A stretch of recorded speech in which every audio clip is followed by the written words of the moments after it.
a name carved into the walls of time, feared by empires, desired by rulers, worshipped by her people. Imagine a world where a single woman could shake the very foundations of the known world. She wasn't just a queen, she was a storm wrapped in silk, a mind sharper than any blade, a voice that could turn allies into enemies. She ruled a kingdom teetering on the edge of collapse and dared to face Rome itself. This isn't just history. This is the story of a queen, a strategist, a seductress. But above all, this is the story of Cleopatra. Cleopatra was born into a world of bloodlines and betrayal. She studied ancient scrolls in the Great Library of Alexandria, fluent in 9 languages. She wasn't just beautiful, she was brilliant. At just 18, she was crowned co-ruler with her younger brother, but this was no alliance. It was a trap. Her brother craved total power.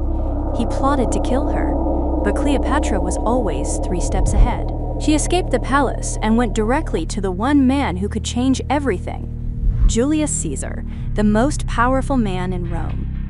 Cleopatra gave everything to Rome, and in return, reclaimed full power over Egypt. Her brother was defeated. Julius Caesar and Cleopatra, partners in power and prisoners of passion. Plots brewed to seize power from Caesar. One day, Caesar was killed, and the man who rose to power was Mark Antony.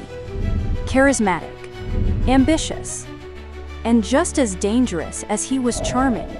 Cleopatra stood alone once more, surrounded by enemies. Mark Antony now held Rome's power. He needed a stronger army, and that required vast wealth. So he decided he would take Egypt's riches. But he needed Cleopatra's help, and she, in turn, needed Rome's support. Their meeting point, a riverside rendezvous. And what happened next was love at first sight. She sailed up the river in a gilded barge, adorned in jewels, incense thick in the air. Cleopatra presented herself as the goddess of love. Antony expected diplomacy. What he met was destiny. Their love affair burned brighter than the Egyptian sun. It was not strategy, it was obsession. Together, they defied the Roman order. Lavish, powerful, unapologetic. Their reign continued for over a decade. Cleopatra ruled Egypt, and Mark Antony benefited from all of Cleopatra's wealth, assets, money, and luxury. But Rome would not be mocked. Octavian, Caesar's adopted heir, saw them as a grave threat. Octavian launched a relentless propaganda campaign against Antony. He craved revenge, believing Antony had been behind Caesar's murder with Cleopatra's influence. The Roman people's anger turned against Mark Antony, and Octavian moved to destroy them. Octavian sent his army to catch them. Final blow came at sea, the Battle of Actium. Cleopatra and Antony were forced to flee separately. Antony fought valiantly alone, killing hundreds of soldiers.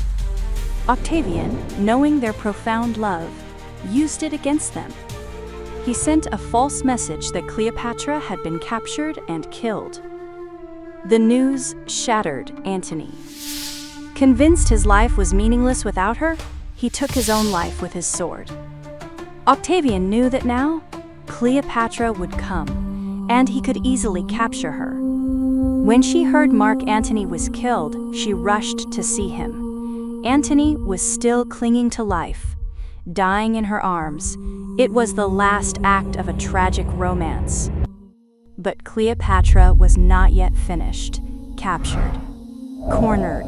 She was destined to be paraded through the streets of Rome, a prisoner, a warning. But Cleopatra would never be caged. In her final, defiant act, she chose death on her own terms. By poison, quiet, controlled, sovereign.